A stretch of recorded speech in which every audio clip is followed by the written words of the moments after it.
Praise the lord.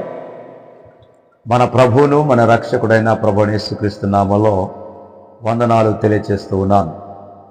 చిన్న సమాచారం మీకు ఇవ్వడానికి నేను ఇష్టపడుతూ ఉన్నాను. ఏంటంటే, నేను మొన్నటి దినమున ఆంధ్ర ప్రయాణం చేస్తున్నప్పుడు నాకు ఒక చిన్న సమస్య ఎదురైంది. ఆ సమస్య ఏంటంటే, ఒక వ్యక్తి నా దగ్గరకు వచ్చి, బ్రదర్ మీరు క్రిస్టియనా అని అడిగాడు. ఎస్, నేను దేవుని నమ్ముకున్నటువంటి బిడ్డనని చెప్పాను. అయితే నీకు బైబిల్లో ఒక సంఘటన తెలియాలి అని చెప్పాడు. ఏంటిది ఆ సంఘటన అంటే, మీరు బైబిల్ బాగా చదువుతున్నారా అని చెప్పాడు. తప్పకుండా చదువుతానండి, రోజుకు సమయం దొరికిన కొద్దీ కొంత వాక్యాన్ని కొన్ని అధ్యాయాలను చదువుతానండి అని చెప్పాను. అసలు మీరెవరుని అడిగా, మీరెవరిని అడుగుతా ఆయన ఏమన్నాడంటే, నేను కూడా క్రిస్టియన్ అండి అని చెప్పాడు. ఓకే, పర్వాలేదు బ్రదర్, మీకు ఒక తెలియని సంగతి మీకు తెలియచేయాల. బైబిల్లో ఎవరు ఎప్పుడు ఆ వాక్యాన్ని చూడరు అన్నాడు. ఏంటండి మీరు భలే ఉన్నారు, 20 సంవత్సరాలుగా ఊహ తెలిసిన కాడ నుండి నేను బైబిల్ చదువుకుంటూ వస్తూ ఉన్నాను. నాకు తెలియని సంగతులు ఎన్నో ఉండవచ్చు, కానీ నువ్వేదో కొత్త సంగతి అంటున్నావు కదా, ఆ కొత్త సంగతి ఏంటో నాకు చెప్పమని చెప్పాను. చెప్తా బ్రదర్ అన్నాడు. ఏంటిది అని అంటే, మనకు తల్లి ఉన్న సంగతి మీకు తెలుసా బ్రదర్ అన్నాడు. తల్లియా? షాక్ అయిపోయినా. అరే, తల్లి ఉన్న సంగతి నీకు తెలుసా అంటున్నాడు, అసలు ఏ తల్లిరా నాయన అని చెప్పి అడిగా నేను. మనకు తల్లి ఉంది అంటే దేవుడికి భార్య ఉందట. అతని ఆలోచన ఏంటంటే, దేవునికి భార్య ఉన్నది అని నాకు కొన్ని వాక్యాలు చూపించబోయాడు. నేను అక్కడ ఆపిన. దేవుడికి భార్య ఉండడం ఏంటో ఆయన, దేవుడికి భార్య ఉండడం అనేది నేను ఎప్పుడూ బైబిల్లో చూడలేదురా నాయన.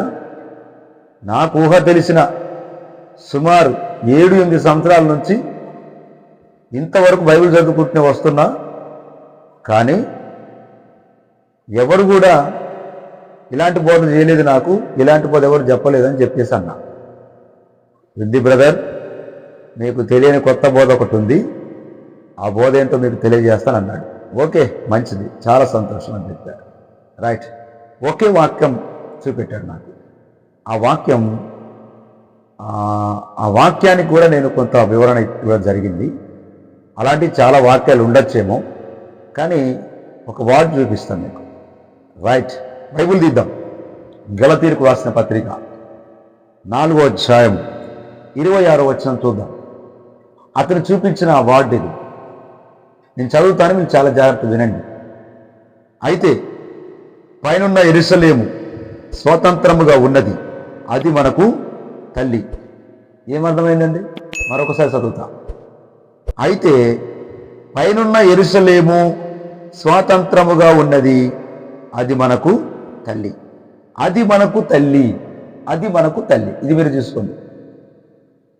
పైన ఒక యెరూషలేము ఉందట, ఆ యెరూషలేము మనకు తల్లి అనే భావన వాడికి అర్థమైందనమాట.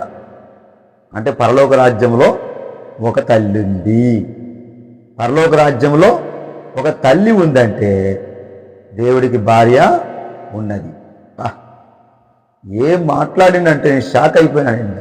అరే, పరలోకములో తల్లి ఉంది, ఆ తల్లి యెరూషలేము, అది దేవుడి భార్య అని చెప్పేసి అంటున్నాడు.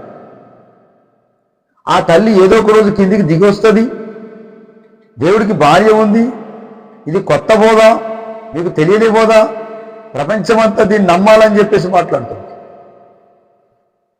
నేను వెంటనే నా మొబైల్ తీసుకున్నాను. ఆ వాక్యానికి అర్థమేంటో కొన్ని రెఫరెన్స్లు తీసుకుంటా ఉంటే అన్నాడు కదా, బ్రదర్ మనకు బైబిల్ ఉందిగా బ్రదర్, బైబిల్లో మనం చూద్దాం బ్రదర్ అన్నాడు. మరి నాయనా, ఇది బస్ స్టాండ్లో మన ఇద్దరం బైబిల్ తీసుకొని కనిపించినాం అనుకోండి, పట్టుకొని తంతారు మనల్ని. ఎక్కడేం చేయాలో అర్థం కాదరా బాబు నీకు అని చెప్పేసి కొంత ఒక మాట అన్నా నేను. అయితే ఈ విషయం ఆలోచించాలా. పైనున్న యెరూషలేము మనకు తల్లి అన్నాడు ఆయన. అది మనకు తల్లి అని. అంటే పైనున్న యెరూషలేమును స్త్రీగా పోల్చాడు, అది మనకు తల్లి అన్నాడు. నేను అన్నా అరే భారతదేశం, భారతీయ ప్రజలందరూ కూడా భారతదేశాన్ని తల్లిగా భావిస్తారు, అవునా కదా, భరతమాత అంగా భావిస్తారు. మన భారతదేశాన్ని మనమందరం తల్లిగా భావిస్తున్నాం, అవునా కదా. కనుక నిజంగా తల్లి శరీరం ఉందా? లేదు. మన భారతదేశాన్ని భారత పౌరులంగా మన భారతదేశం మనకు తల్లి. ఎలాగో పరలోకములో ఒక యెరూషలేము ఉంది నాయన, ఆ యెరూషలేమును దేవుడు తల్లిగా పోల్చారా నాయన. కానీ పౌలు చెప్పినటువంటి విధానం అది కాదురా నాయన అని చెప్పేసి అన్న. ఆలోచన చేయరా బాబు అని చెప్పిన. పరలోకాన్ని దేవుడు తల్లిగా పోల్చాడు. సార్వత్రిక సంఘమంతా కూడా పరలోకంలో ఉండాల అని చెప్పేసి అన్నా. ఇలాంటి వాళ్ళు మీకు ఎదురైనప్పుడు ఒక మాట చెప్పండి, యెరూషలేము మనకు తల్లి అని అన్నప్పుడు ఆ యెరూషలేము తల్లి కాదురా నాయన, ఆ యెరూషలేము దేవుని పట్టణం. దేవుని పట్టణంలో ఆ పైనున్న పట్టణం మనకు తల్లిగా ఉన్నది అని. భూమి మీద మనం అనుకుంటాం తల్లి సంఘం పిల్ల సంఘం అని. తల్లి సంఘం పిల్ల సంఘం అన్నంత మాత్రాన తల్లి ఉంటుందా, పిల్లి ఉంటుందా? సంఘాన్ని అలా పోలుస్తాం. యేసుక్రీస్తు వారు కూడా ప్రకటన గ్రంథంలో సంఘాన్ని వధువుగా పోల్చాడు, భారీగా పోల్చాడు. అంతగా భార్య ఉందా? చాలా తప్పు. ఇలాంటి ప్రపంచంలో ఇలాంటి బోధలు వస్తున్నాయి. ఎక్కువ ఆంధ్ర తెలంగాణ దగ్గర నడుస్తూ ఉన్నాయి. పైనున్న యెరూషలేము అంటే అర్థం ఏంటంటే పైన మనకు ఒక యెరూషలేము ఉంది. ఆ యెరూషలేము భూమి మీద ఉన్న మనుషులందరికీ, తనను నమ్మినటువంటి వ్యక్తులందరికీ, తను నమ్మి బాప్తిసం పొందుకున్నటువంటి వ్యక్తులందరికీ, దేవుని రాజ్యము చేరుకునేటటువంటి వారందరికీ ఒక తల్లిగా ఉంది. అంతేగాని శరీరం కాదు, స్త్రీ కాదురా నాయన అని చెప్పేశా. ఇలాంటి వాదనలు చాలా ఉన్నాయి. సహోదరులారా, మీరు ఆలోచించండి. ఇలాంటి బోధలు మీ దగ్గరకు వచ్చినప్పుడు మీరు యాక్సెప్ట్ చేయకండి, దూరంగా ఉండండి. ఇలాంటి ఎన్నో ఆసక్తికర విషయాలు మీకు తెలియజేస్తాను. చక్కగా షేర్ చేయండి, కామెంట్ చేయండి. ఈ ఛానల్ ద్వారా మీరు ఏమైనా బలపడుతున్నట్లయితే తప్పక మీరు సబ్స్క్రైబ్ చేసి మమ్మల్ని ఆదరించండి. ఇంకొక విషయం చెప్తున్నా, దేవుడికి భార్య లేదు, మనకు పరలోకంలో తల్లి లేదు. దేవుడు మనకున్నాడు, పరలోకంలో యెరూషలేము మనకు తల్లిగా ఉంది. ఇది మీరు ఆలోచించి ఇలాంటివి వాక్యానుసారంగా లేని బోధలకు మీరు మనసు పెట్టకండి, ఆలోచించండి. ఇలాంటి వాళ్ళు మీ దగ్గరకు వచ్చినప్పుడు మీ దగ్గరికి రాకుండా ప్రేమతో సమాధానం చెప్పండి. రైట్, మంచిది. Keep down.